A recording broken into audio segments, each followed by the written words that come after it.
Mami hubbina ɗo live on to soko ko kumfanɗi wo ko kumfanɗi si caméra ji ɗin jaɓi réseau wingi ɗo jaɓa ñama yara waddata welduɓe ande la restaurant chinois oui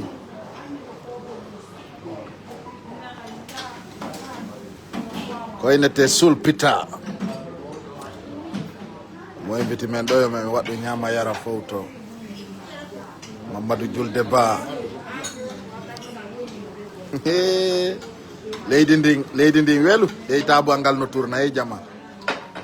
lagine fewndino keɗo tabe tournayi ni mi ñacca hiwragol jama on e pular mi tertoto wolugol pular woni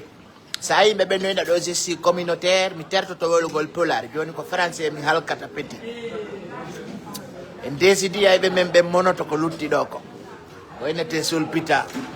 c'est mon frère du sang l'homme de double dossier mo addimi ɗo e restaurant chinois ko chinois servi mi ka wetuno tigi no ñama ko weli dare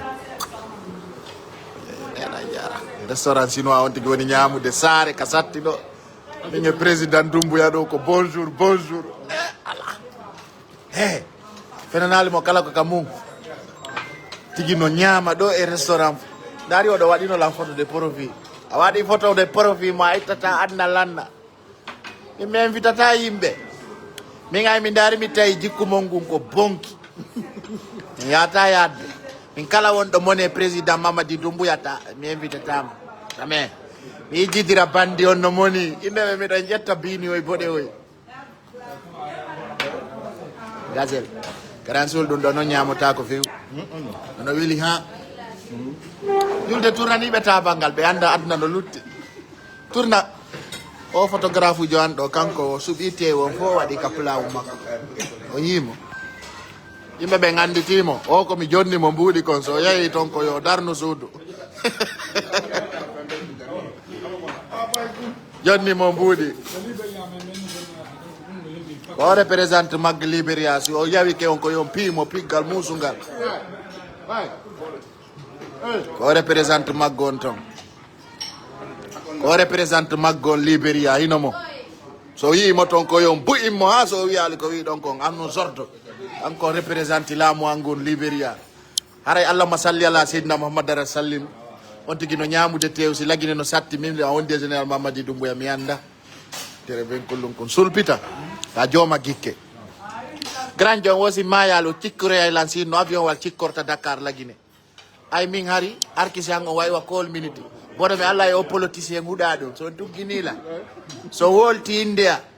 so mi politicien jono affiche aɗo inde e programme mum sekete mi yiɗa mi te inde ande ge sekkoji mon ɗi wolanoɓe politique ba jaɓɓantoɓe politique ba wolayɓe fi politique e naygol nare morceau ji tew maison centrale woɗɗana huɗaɓe mbawɗo garan ko berde donde mi ñamata ko min e ministre de ñamidi ɗo joni ko woni ay reedu no sommini na ɗum harat kono garan ala ñowo tew ka garan joni no min miɗo wawi accude ɗum ɗo situation pouvoir mi yaha mi jokka opposition ko lamtako kala jokkuɗo opposition a hakkama billahi mi wajakima général Mamadi Doumbouya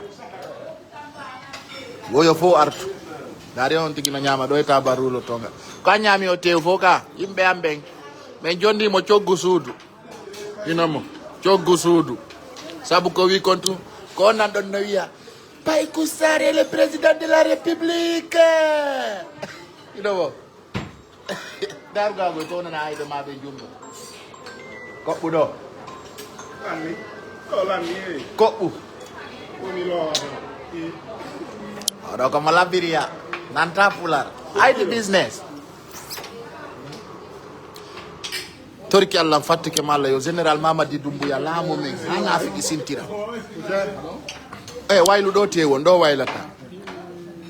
tewo kono karan koye tewoy ɗo no fandi janoy ko yala ko tewoy janoy koye addaynoɗa ko ɗum ko mandotonoɗa nano seedi kono gara jako gonga sin wa lanca ñamuko de min lawide ɗum kaka film uji tum mi weyde ko zakki tun lancata o ñamako accirni ndaari si morceau ji wiyande jani ɗi lutta télé ɗo Mamadou Julde Ba a waylu ɗo morceau ji tew jani caméraman waylu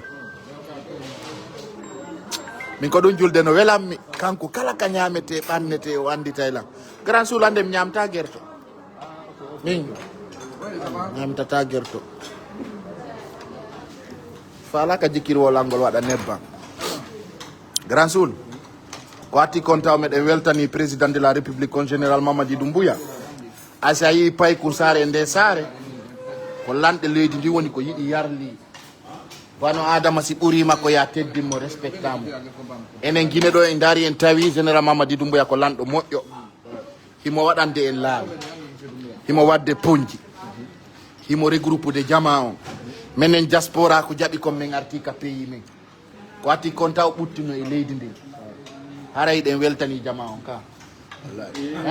pita ko no falɗa en waɗo pita haray président Mamadou Doumbouya par anticipation les membres de pita ɓe holli ɓe faala lawol haray si tawi ka appayage hara ka rewɗa wa yoɓay min gaña kono mamum pita on wo ko ya lappu goudron faala ɗum ni message on feƴƴi jama himmiɗo Conakry ɗo tere ben kollon ko men lumbitay kasa men dara jama on toon si ɓe jam donc aray fof no welti andi grand soul jama mi wolanino ɓe wata wonde ɓawa min ko hunduko an ɗo ko sekiraka sina yomi wolu yimɓe jento c'est le grand projet du pays grand soul ka neɗɗo joma giggolle joma konngol kadi no tagaɗo ñama e arkise mum miijatano e fottay ɗo o ko yiɗi lan konko ɓuuri babe gan o ko yiɗi lan ha yala faɗɗa o ñande goto woni lampay ko sallam fala ya argine jonnete ka wona o yini kadi a wata arde kono daru no artira mi aray dan hey ko sansi pitani ka yiɗa o no dooma pati ɗo nonna Sénégal ni sikka sikkaray ɗo dooma ɗo yiɗere ma ñamugol ko goɗɗo jeykon oyi yiɗere mum e ñamugol ko goɗɗo jeykon ñamalɗo manda haaju chauffeur jo e restaurant chinois mi invitata alors bon minen kikalajo lamaki ɓe ndi leydi ittende inde ɗon nder ga fiyalla allo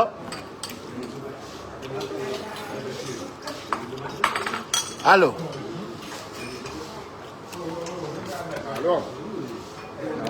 ñamama few